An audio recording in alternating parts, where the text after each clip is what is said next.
Olhar para o catecismo da Igreja Católica e pensar, por onde é que eu começo? É uma sensação familiar para muitas pessoas. Se é o caso, então estão no sítio certo. A ideia aqui é mesmo essa. Vamos desmistificar este texto tão importante e encontrar maneiras práticas de o ler e de o perceber. Podemos imaginar o catecismo como um mapa completo da fé. Basicamente, peguem todas as verdades essenciais do cristianismo e juntas num só sítio. E a ideia é que seja de uma forma clara, acessível, é, sem dúvida, um tesouro para quem quer ir mais fundo e perceber melhor as coisas. Mas lá está, a pergunta mantém-se. Por onde é que se começa? E é uma pergunta perfeitamente normal, porque, convenhamos, o tamanho do livro pode assustar um bocado. Olhamos para aquilo e pensamos, como é que se aborda um livro destes? É precisamente essa questão que vamos tentar responder. Muito bem, vamos então a isso. Para começar, vamos diretos ao ponto. O que é, afinal, o catecismo? E, mais importante ainda, quais são as melhores maneiras de começar a lê-lo?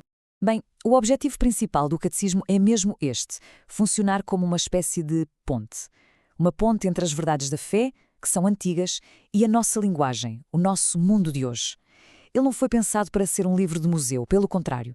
A ideia é ser uma ferramenta viva, algo acessível para qualquer pessoa que queira perceber melhor a fé. Na prática, há duas grandes formas de atacar o livro. A primeira, e talvez a mais óbvia, é começar do início. Página 1 e seguir em frente. Esta é a abordagem que se recomenda para quem quer um estudo a fundo, porque os temas vão se construindo uns sobre os outros. Mas há outra maneira: ir por tema. Temos uma dúvida sobre um assunto específico, vamos ao índice e saltamos diretamente para essa parte. As duas formas são perfeitamente válidas, claro. Ok, e aqui está talvez o segredo para não nos perdermos no catecismo. Perceber a sua estrutura. É que o livro não é uma coleção de ideias atiradas ao caso. Pelo contrário, tem uma arquitetura muito bem pensada, que assenta em pilares muito concretos. E são estes os 4 grandes pilares. Basicamente, tudo o que está no catecismo encaixa-se numa destas 4 partes. Se percebermos esta divisão, é como se encontrássemos a espinha dorsal do livro. Tudo o resto faz muito mais sentido. Então vamos ver. O primeiro pilar é a profissão de fé. Essencialmente, é o credo. Responda à pergunta: ok, em que é que acreditamos? É a base de tudo. A seguir, o segundo pilar, os sacramentos.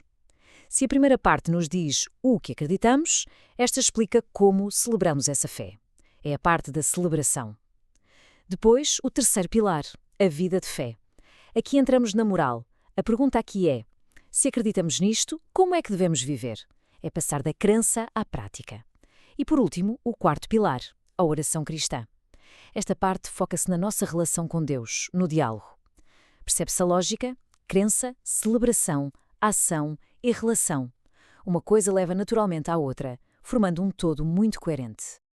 Ok, já percebemos a estrutura. A arquitetura do livro está mais clara. Mas e na prática? Como é que se pode mergulhar nisto? Vamos ver algumas dicas, tanto para quem prefere estudar sozinho, como para quem gosta de o fazer em grupo. E temos estas duas grandes modalidades. Por um lado, o estudo individual, que é uma viagem mais pessoal, mais de reflexão, de oração. Por outro, o estudo em grupo, que, claro, traz toda a riqueza da partilha, da discussão, do apoio uns dos outros. As duas opções são excelentes. Para quem decidir seguir sozinho nesta jornada, a palavra-chave é consistência.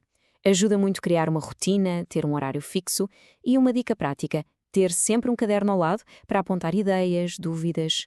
Outra coisa que pode fazer toda a diferença: começar com uma pequena oração a pedir luz e terminar a agradecer. Isto transforma um simples estudo em algo mais profundo. E atenção a este ponto, que é muito importante. Estudar sozinho não significa estudar em isolamento total. Quando aparecerem aquelas dúvidas mais difíceis, não se deve hesitar em procurar ajuda. Falar com um padre, por exemplo, ele é, sem dúvida, a pessoa mais indicada para ajudar a desatar esses nós mais complicados da doutrina.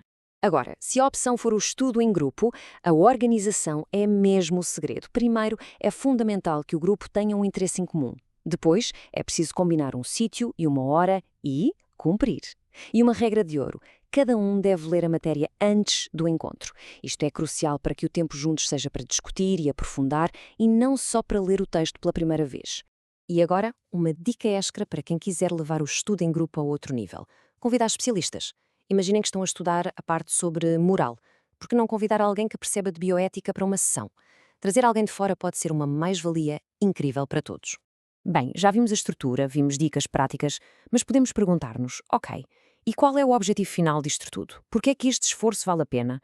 É isso que vamos ver agora, para fechar. Porque é que este conhecimento é tão importante? O que é realmente fascinante nisto é que a Igreja, com o catecismo, pegou num conhecimento que se calhar antes era mais académico, mais restrito, e colocou-o diretamente nas mãos de toda a gente. É uma oportunidade fantástica para qualquer pessoa poder descobrir a profundidade e a riqueza da sua própria fé. Esta frase é muito forte e muito direta. Diz-nos que conhecer a fé não é um luxo intelectual, não é um extra. É algo que é mesmo fundamental para se poder viver como cristão. Ou seja, saber no que se acredita é o ponto de partida para viver de acordo com essa crença. Portanto, o ponto crucial é este. Estudar o catecismo não é para se tornar um especialista académico. O objetivo é outro. É um caminho para se ter uma vida espiritual mais rica, uma fé mais sólida e, no fundo, para perceber de forma mais clara o que é que significa seguir os ensinamentos de Cristo. E para terminar, fica uma pergunta, uma provocação. Com estas ferramentas todas e com este tesouro que está disponível, a questão que fica no ar é: qual é a primeira verdade que apetece ir procurar? Que porta é que se vai abrir primeiro?